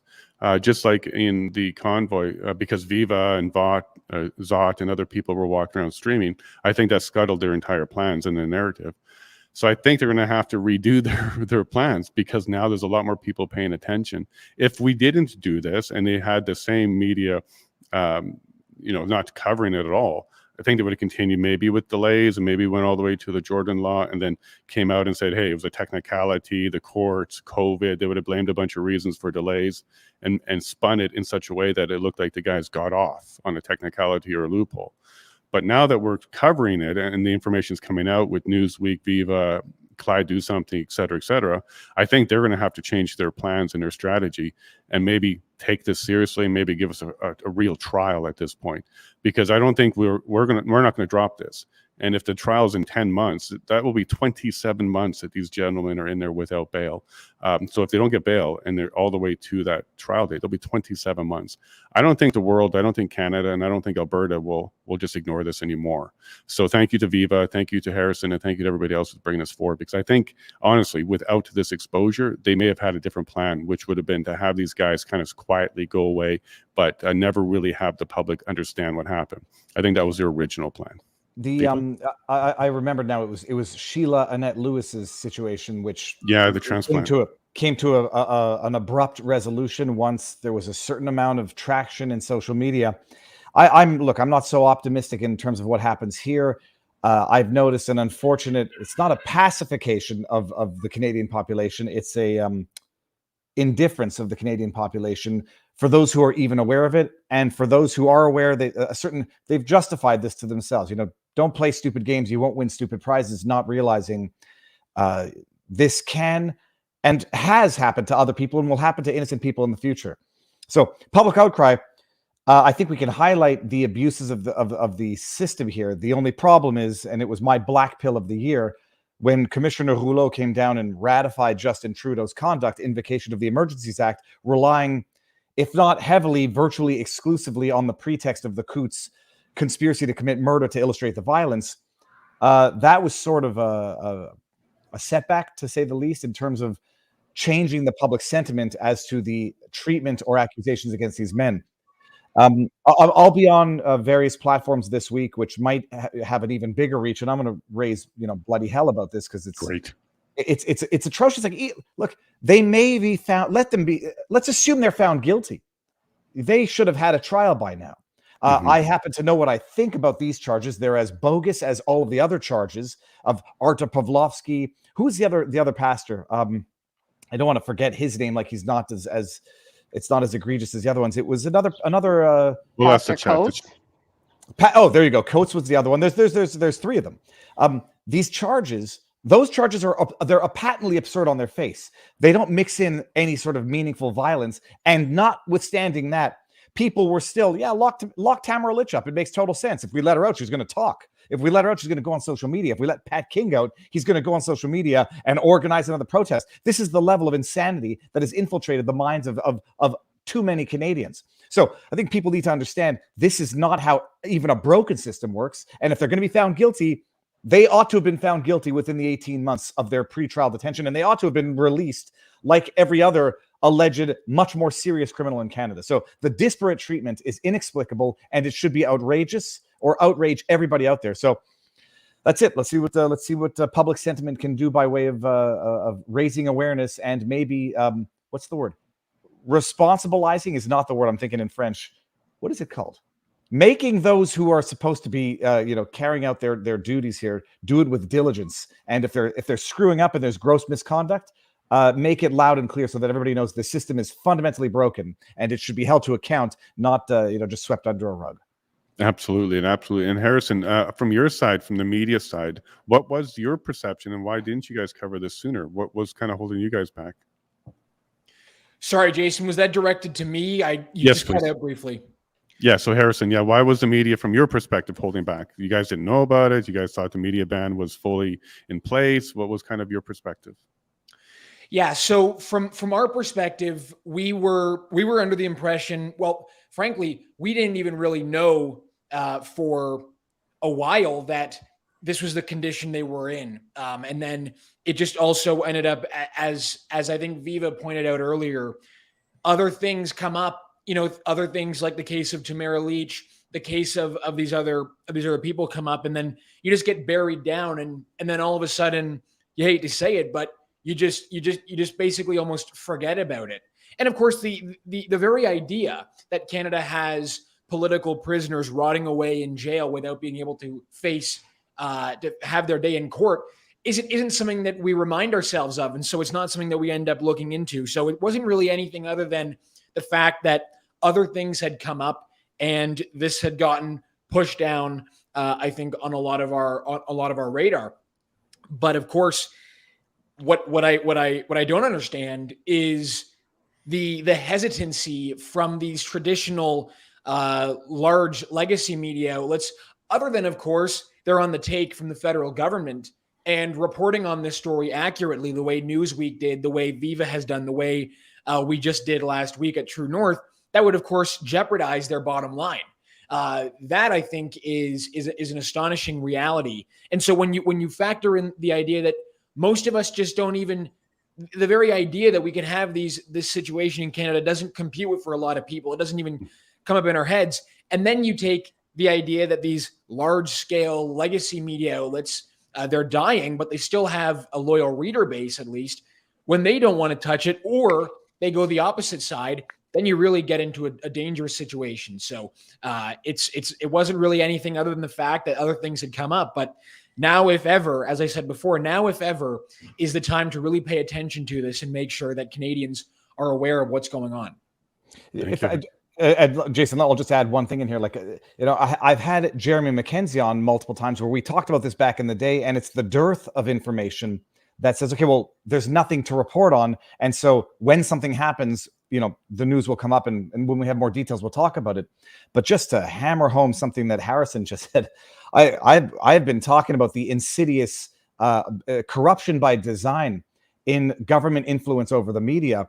CBC, directly funded. Radio-Canada, directly funded by the government. All the other ones indirectly funded. If it's not through subsidies for print media, it's through advertising. And we've seen how they flex that muscle. When Pablo Rodriguez comes out and says, Meta and Facebook, you're not going to agree to our link tax. We're going to cut advertising revenue to you. Well, that doesn't work on Meta, where their advertising revenue from the government represents 0.1% of their revenue. It does work on CTV Global, National Post, Toronto Star. It does work on those flailing, crappy outlets who rely not on the traffic they generate through quality reporting, but on subsidies to keep them afloat. So they don't cover it. And hammer this so that everybody understands this. New Democrat member of provincial parliament, Joel Harden, at a protest, lied about being the victim of a fake hate crime. Lied about it. It was busted by the aggregate knowledge of the internet. Did you see any Canadian media cover a member of provincial parliament lying about being the victim of a hate crime? No.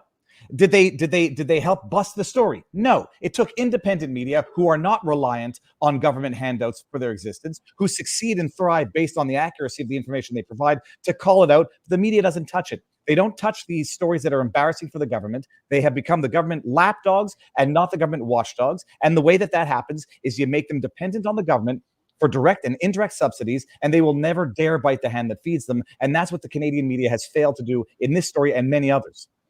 Absolutely. And that's also what Canadians have failed to do, because Canadians themselves are not standing up and demanding it. It's a small group of independents and people that are outraged, like Granny and Danielle, who keep pushing this. And one thing that Danielle's been doing a lot of, Viva and Harrison, is reaching out to media when they do have a little trickle of information that they put out, but it's always wrong. So Danielle has to reach out to them and tell them to correct it. For example, they would say they were in trial, but they're not in trial. They're in pre-trial. So Danielle's actually been very active, like an ombudsman almost, going around trying to correct every little piece that's coming out, as small of a trickle as it was. And I think, Viva and Harrison, this is concerning to me, because a true democracy needs to have well-functioning media so that we can hold people accountable and understand what's going on. This is very scary that it's now becoming the citizens' job to police the media. And Harrison, I'm going to go to you quickly here. How do you think this might actually change media going forward? Is there going to be a lot more citizen journalists? Are there going to be a lot more independent journalists? And what is True North going to be doing to kind of change going forward so that they don't get left in the dark and not know what's going on? Because you're 100% right, Harrison. This is what most Canadians did. We forgot. Let's just be honest and tell that we just forgot. It wasn't in the news anymore. We moved on to other things. The POEC was quite a distraction. There was other things that were quite a distraction. But these four gentlemen, they were sitting there the entire time. So Harrison, can you maybe, and I'm not asking you to have a crystal ball and put this in stone, but how do you think media is now going to change because of stuff like this and work from Viva and us as well? Well, it's tough to see exactly. I think we're already seeing a big evolution in media here. I think it's safe to say that a growing number of Canadians, and it grows by the day, are just giving up on their traditional forms of media, the sources that they used to rely on. None of them are frankly reliable these days, because all you have to do is do a Google search and figure out who's on the take from the government. I think that what we saw during the Freedom Convoy has become, it launched a bunch of careers. It also gave people the idea that all they had to do was just show up on the ground, show Canadians the truth, put themselves in the middle of what's happening, and there's an appetite there. So once people realize that there's a market, there's an appetite for people who want to just see the truth and don't want the clean polish of a fancy big name title on a traditional newspaper, then more people are going to start to do that. And so, I mean, to predict what's going to happen, I think that we're going to see more of what we already have, which is independent creators making their own content, getting themselves on the ground into the story. And once people realize that there's an audience there, it's going to keep happening. And then I guess the hope is, although maybe some of us would like to see these legacy media news outlets crumble and not be operational, I think the hope is that these legacy media outlets realize where they've gone wrong and they make their own changes. That's what we hope to see. And I don't know, I guess we can hope that, but I'm not sure if we're going to get that. No, that's a fair. Yeah, go ahead. Viva. I'm just, it's, a democracy requires a free and independent media. It's the literal definition of fascism, like Mussolini's fascism, when enterprise, media, and government are all working together for the same interests, or at the very least, in some incestuous relationship to protect each other's interests. Corporate media cannot go bankrupt soon enough, fast enough. But people have to really understand I never understood the hashtag defund the CBC until, a few years ago. Hold on a second. It was in our chat in locals. People have to understand how bad it is in Canada. Some people don't, but someone said Danielle Smith, the Premier of Alberta, needs to be embarrassed about what is happening here. When you find a politician with a conscience, and it's rare, I only say what I do publicly, but I was publicly shaming Danielle Smith, whether or not it had any impact whatsoever on the situation of Sheila Lewis. Who knows? But when a politician has a shred of dignity, public shaming, which is nothing more than calling attention to the injustice, might work. When they don't have a shred of dignity, and you're talking about the Justin Trudeaus of the world, the true, I'm not a psychiatrist, but I'll call him a narcissistic psychopath, whatever. When you're dealing with those, what impacts them is not a public shaming them, but rather a public shaming that causes public opinion to turn, and they say, oh, well, now it's popular to do X, whereas before I thought it was popular to do Y. That's when public shaming tends to work all around. And then sometimes also where it works is publicly shame them in front of the European Parliament, where they lash out and do something stupid and then make a mistake. So public shaming can be very fruitful, but the media deserves it. The media needs it. Shame the CBC for what they do cover and how dishonestly they do cover it, but also for what they don't cover. Shame them all. And those with a conscience might change, and those without a conscience might change due to the pressure of others and changing public sentiment. Absolutely. And then, yeah, like you mentioned there, that the media and corporations and the government getting together, that's fascism. And so I'm gonna ask him a question for Harrison and then you, Viva, because Harrison has to run, and then we'll wrap this up around the 2-hour mark. So Harrison, C11, which is a bill in Canada which basically forces Canadian content onto internet providers and platforms, and then Bill C18, which is another one which is forcing news aggregation and payments for news, which is causing people like Facebook to drop news in Canada altogether. And we even saw an image of the CBC News on Twitter blocking Canadians from seeing the content because of C18. So Harrison, we'll get this from you, and then you have to run, so thanks for your time. But what do you think C11 and C18 are going to be doing to media in the future, and how is that impacting True North right now? Is there any things that you have to make sure of Canadian content wise, or how is C11 and C18 impacting you right now, Harrison? Yeah, well, certainly. So C11 is designed to, as the government says, promote Canadian content. Now, there's nothing that True North produces that is not 100% Canadian content. The news we report on is Canadian. All of the journalists writing it are Canadian. Everything we do is Canadian, but I can guarantee you that we are not going to be deemed as Canadian content by the federal government. So what happens is, of course, the CRTC, the government regulator, then forces these social media companies like YouTube and Facebook and all these big social media players to force legacy media content on top of your feeds, and then put content like True North videos, like Jason Levine's podcast. They're going to force that down everyone's feeds. And then C18 is forcing these Facebook and Google to either pay up for news links, or, as they say, Google and Facebook will just stop news from being available on Google, or as we're seeing right now on Facebook and Meta, on Instagram, excuse me. And right now on Instagram, I'm not sure if you can see it. It was on my phone. You had CBC News, Global News, all these major propaganda outlets for the federal government are being blocked for Canadians, which is one of those backfire things. Now, you ask about how it's going to happen, or what's going to happen with True North.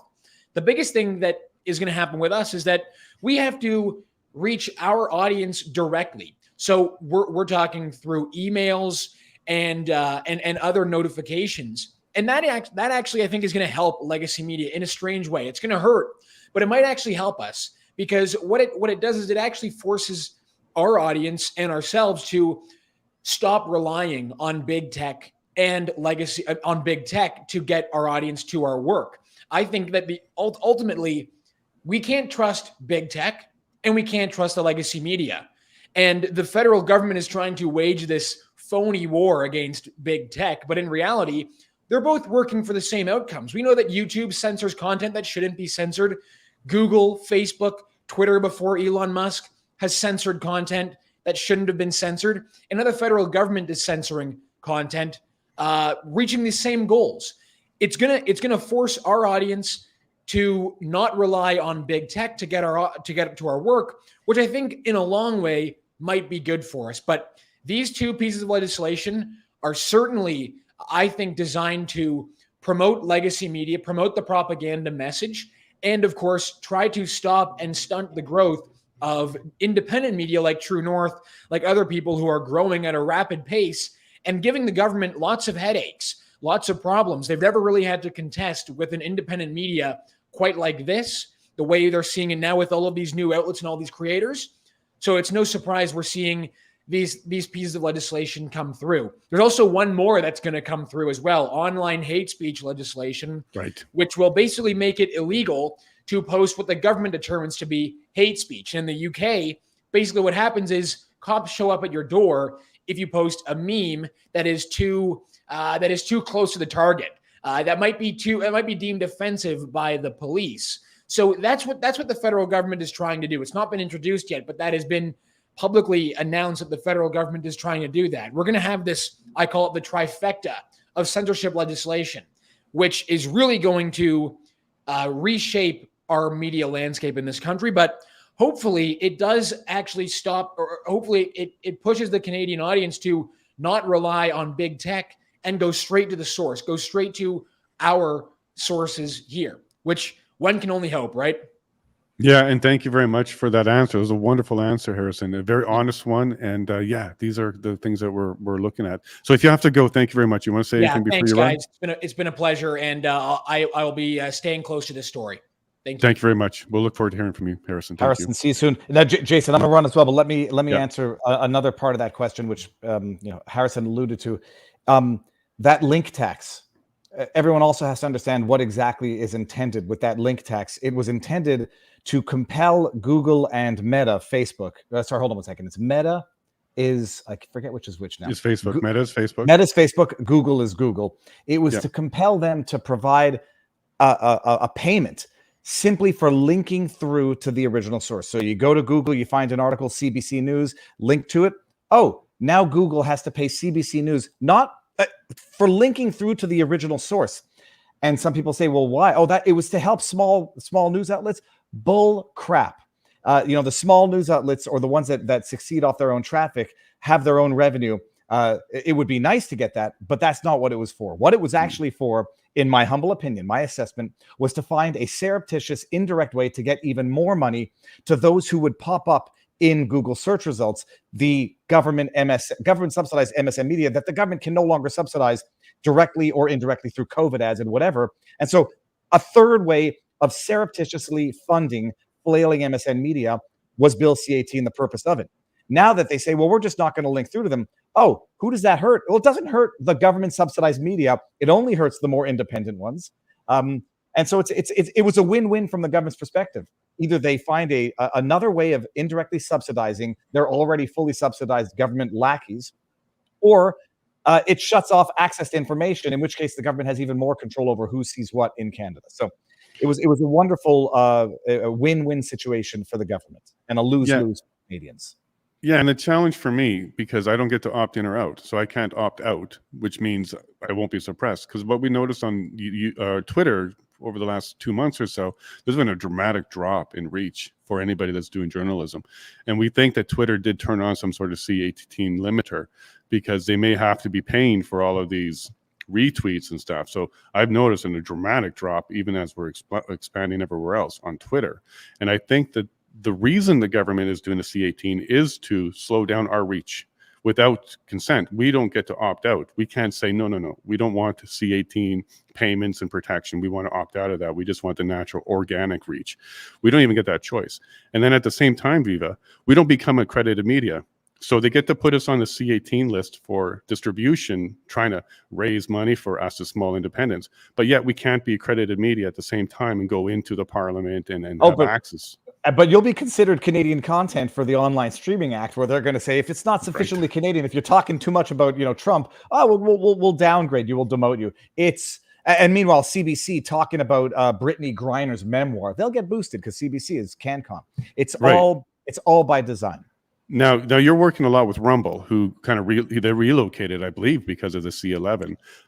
Is that correct? And you kind of they've got offices in Canada and in the US. So it's they're hedging their bets, but it's like it's a real risk in terms of what they're going to be able to do in terms of operating in Canada once all this crap gets going through. And also once what is otherwise free speech protected in the States becomes outright criminalized in Canada. they'll have to make some decisions. But they operate both in the States and Canada, and with offices in both countries. Right. But we can certainly agree this is not free media, especially when you have bills like this in place. This is not free media. It's not a free country. Canada is not a free country. It's not as bad as, I don't know, if you want to compare it to other countries, it's not a free country. And for our own protection, that justification only goes so far. It is, however, the difference between Canada and the US. It seems that Canadians prefer a safe prison versus the risks of the wild, to oversimplify it. Well, just like the convoy and your work in Ottawa, Viva, anything you do with this, any amplification you do on this is going to go a tremendous way for us. And I believe we just became a thorn in the government side in Alberta on this matter. I think they wanted it to stay very quiet.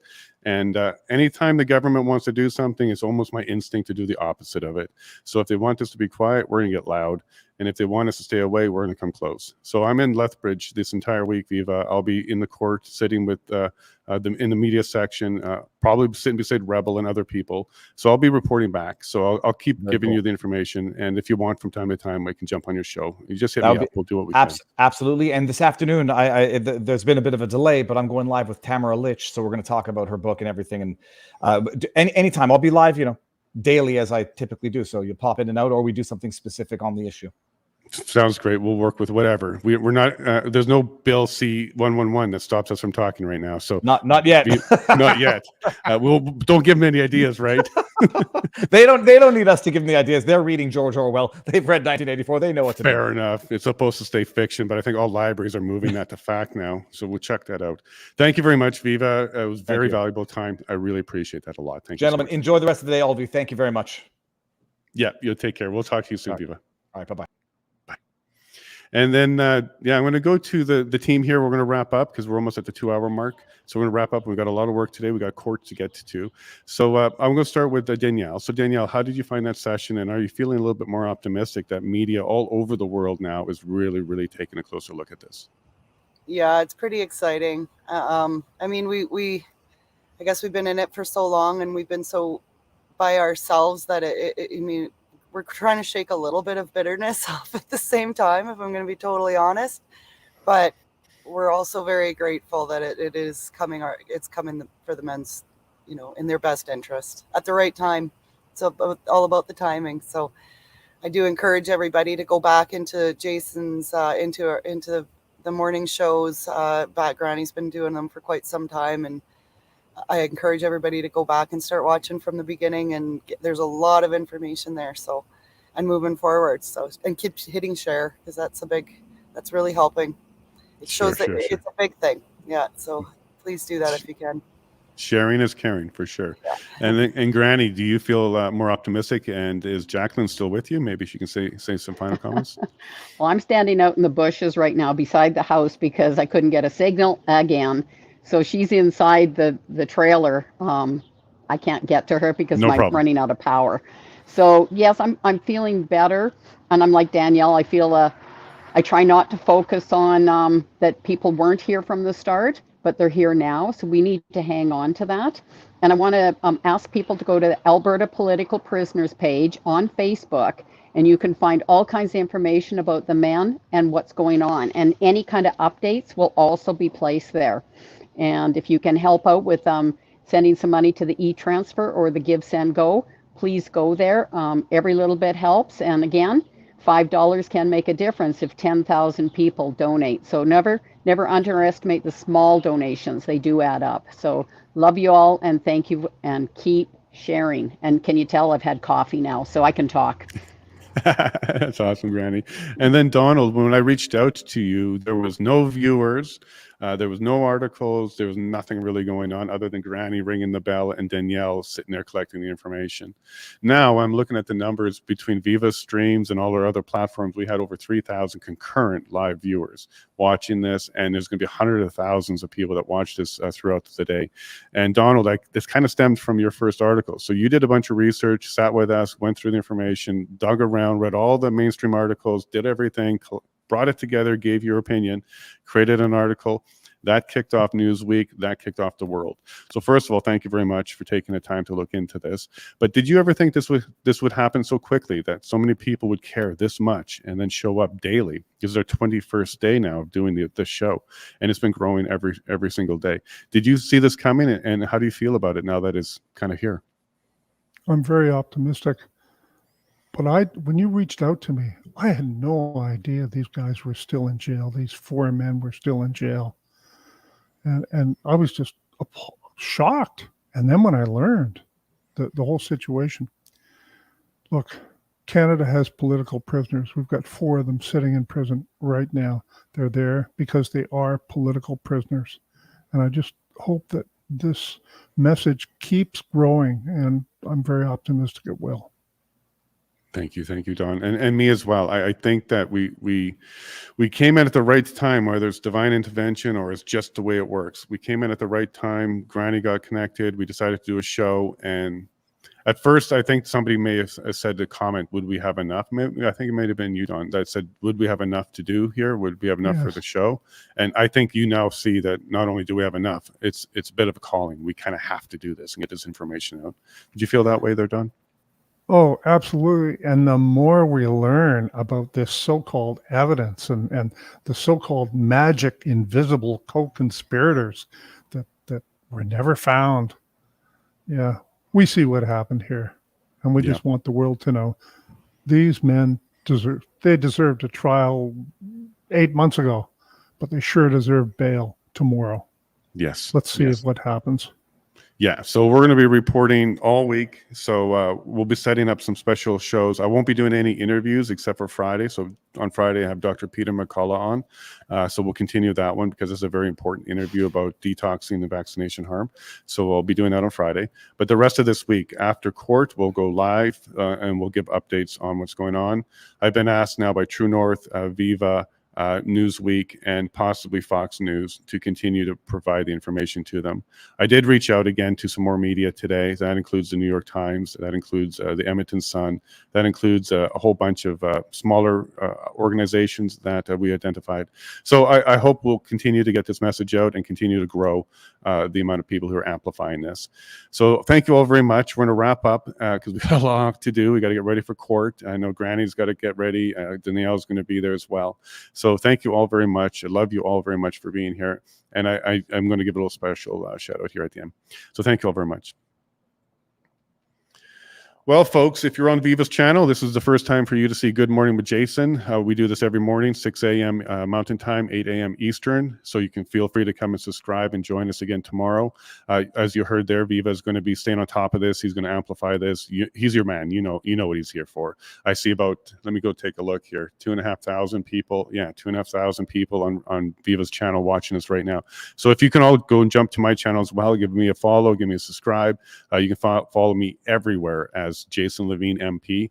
And if you can go ahead and share. If each one of you shared it just once, that would be more shares than we've had since the very beginning of this. So thank you all very much for hanging out with us, to pay attention to this. And if you can do something, go to the Facebook page, or you can go to grannymackay.ca and get started. You can send letters to the men. You can reach out and let them know what you're thinking. We have some links about how to reach out to the Minister of Justice to let them know what you think. There's a link right here for contacting the inmates as well. You'll need their number that's beside their name and the ticker. But yes, if you want to send some sort of hope to the men, they would love to hear from you.